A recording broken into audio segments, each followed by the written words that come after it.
Magandang araw, ako nga po pala si Francine Nicole Teranya at ito po ang aking presentasyon tungkol sa mga katangian ng mga Pilipino.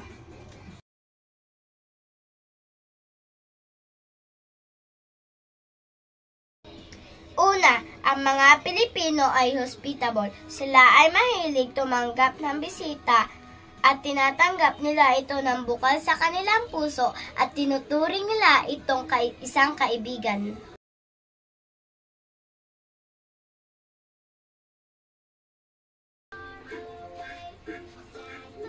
Pangalawa, sila ay mapagmahal lalo na sa kanilang pamilya. Ito ay pinapakita sa pag-aalaga at pag-aasikaso ng kanilang mga mahal sa buhay.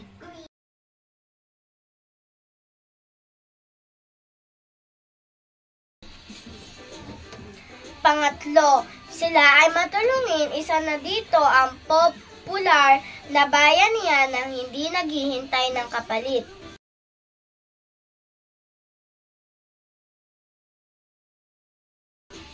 Pang-apat, ang mga Pilipino ay may matibay na pananampalataya sa kanilang rehiyon na gamit sa pang-araw-araw na pamumuhay.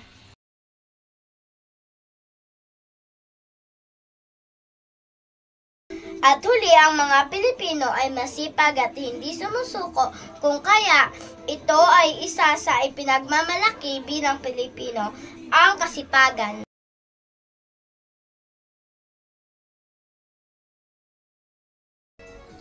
Ilan lamang ito sa kaugalian ng mga Pilipino na nagbibigay kulay at buhay sa ating kultura. Ang ating mainit na pagtanggap sa bisita, ang diwa ng bayanihan, ang malalim na pananampalataya at kasipagan na nagmumula sa ating puso ay nagsisilbing gabay sa ating pang-araw-araw na pamumuhay. Ang bawat aspeto ng ating kultura ay naglalarawan ng ating tunay na pagkatao at nagbibigay inspirasyon sa atin upang mapagpatuloy sa pagbuo ng mas matibay na komunidad. Sa kabila ng lahat ng hamon, ang mga kaugaliang ito ang nagbibigay lakas sa atin upang magsikap at magtagumpay. Sa pagtapos ng video na ito, naway mas lalo nating pahalagahan at ipagmalaki ang ating katangian. Ito na tunay na nagpapakilala sa atin bilang mga Pilipino. Sa kabilang banda, atin naman pag-usapan ang kasaysayan ng Pilipinas.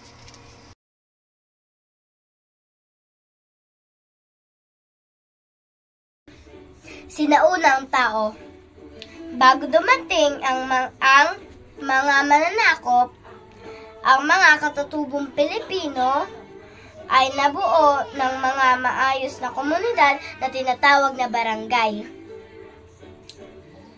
May sarili silang kultura, wika at sistema. Pamahalaan at aktibong nakikipagkalakalan sa mga karatig bansa sa Timog Silangang Asya. Sa sinaunang panahon sa Pilipinas ay bago dumating ang mga mananakop sa bansa ay tinitirahan ng mga katutubong Pilipino na nabuo ng mga maayos at organisadong komunidad. Tinatawag na barangay. Ang bawat barangay ay pinamumunuan ng isang dato na nagtataguyod ng kaayusan at kapakanan ng kanyang nasasakupan. Ang kanilang pamahalaan ay nababatay sa kanilang malapit na ugnayan ng kanilang kapwa at kanilang kultura. umuusbong sa pamamagitan ng mga tradisyon, ritual at kasanayan na ipinapasa mula sa isang henerasyon patungo sa susunod.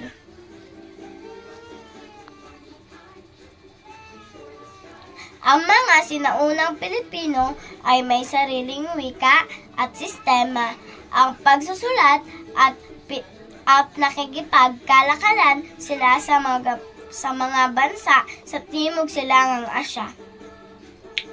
Sa kanilang aktibong kalakalan, pakikipag-ugnayan sila sa mga mangangalakal mula sa China, Japan at bansa sa Malay Archipelago at nagdadala ng iba't ibang uri ng kalakal at kultura sa kanilang barangay. Ang mga ugnayan ito ay nagpapakita ng kanilang kasanayan sa pagmamahal at pakikipagkalakalan at ang kanilang kakayahang bumuo ng maayos na komunidad kahit wala pang modernong teknolohiya. Ang buhay sa sinaunang Pilipinas ay nagpapakita ng isang lipunan na puno ng kasaysayan, kultura at pakakaisa bago pa man dumating ang mga mananakop na magbago sa kanilang mundo.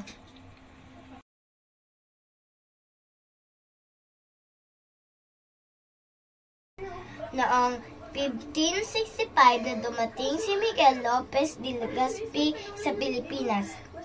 Binuksan ang pinto para sa isang bagong yugto sa kasaysayan ng bansa. Ang Espanyol ay nagtatag ng kanilang kolonya sa pamamagitan ng pagtayo ng unang lungsod tulad ng Maynila, na naging sentro ng kanilang pamahalaan at kalakalan.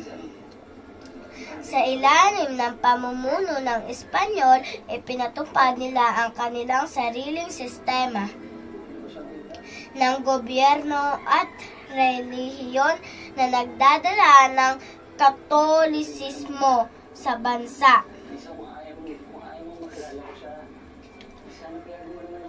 Ang mga misyonero ay nagtayo ng mga simbahan at paaralan na nagpalaganap ng kanilang pananampalataya at edukasyon sa mga katutubo. Habang ang mga Pilipino ay nakikibaka para sa kanilang kalayaan mula sa mga mananakop na nagsimula ang mga aalas sa laban sa Espanyol noong huling bahagi ng ika-19 siglo. Kilusang ito na pinangungunahan ng mga bayani tulad ni Andres Bonifacio at Jose Rizal ay naglatag ng pundasyon para sa himagsikan laban sa kolonyal na pamahalaan. Sa kabila ng pagsusumikap ng mga Pilipino, ang kontrol ng Espanyol ay hindi natapos hanggang sa 1898 nang matapos ang digmaang Espanyol-Amerika. At ang mga Espanyol ay napilitang umalis, nagbigay ng daan sa isang bagong yugto sa kasaysayan ng Pilipinas.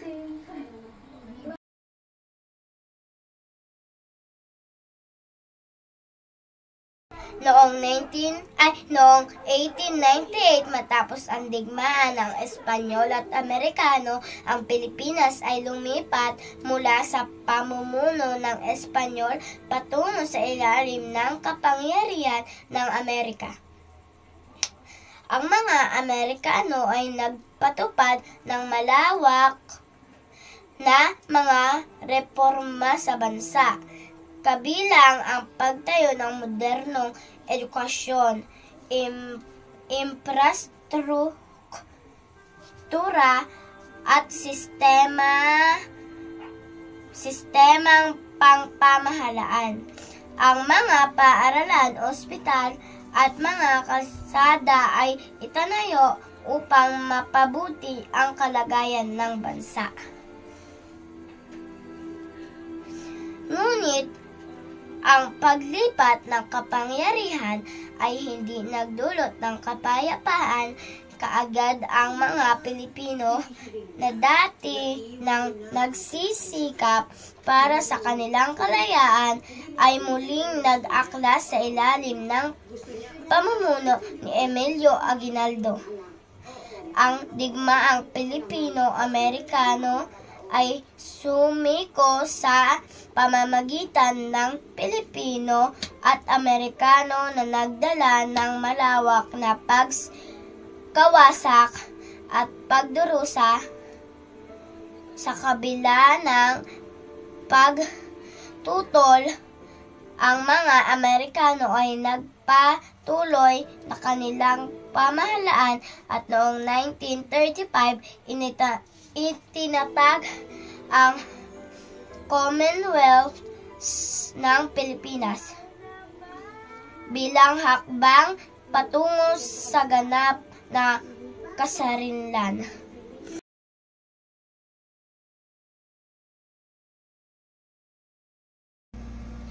Kasarinlaan at makabagong panahon. 1946. Kasalukuyan, noong Hulyo 4, 1946, naganap na ipinahayag na ang kasarinlaan ng Pilipinas. Mula sa Amerika, mula noon, ang bansa ay dumaan sa iba't ibang yugto ng pag-unlad. Kabilang ang pagsubok ng diktadurya noong panahon ni Ferdinand Marcos, ang makasaysayang EDSA People Power Revolution noong 1986 at ang patuloy na pagsusumikap para sa demokratikong pamamahala, kaunlaran at kapayapaan sa kasalukuyan.